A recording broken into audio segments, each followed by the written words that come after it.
Ready to cut? Start by ironing your fabric to smooth out any wrinkles.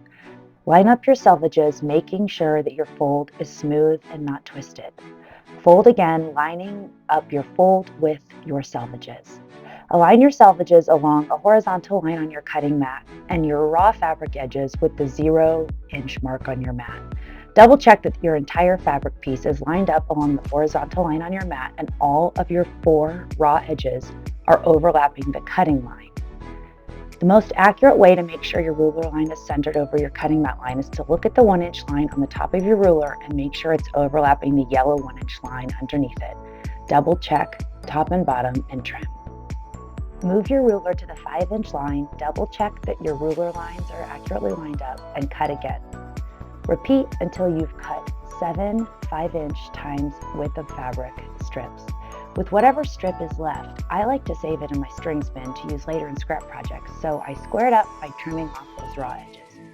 Lay out your 5-inch width fabric strips with the fold edge to the right.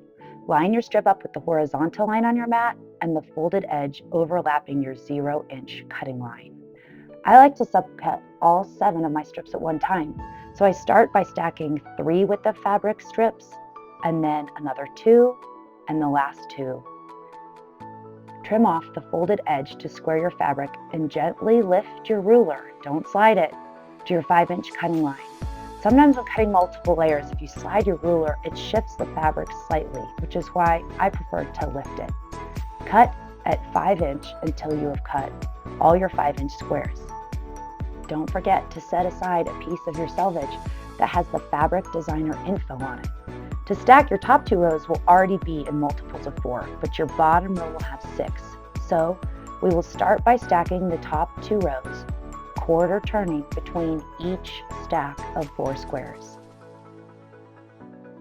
Don't forget to quarter turn between each stack of 4. For your last row, remove 2 squares from each of your cut sections and stack those in groups of 4. Now each is a group of 4 and you can finish stacking your squares. And ta-da!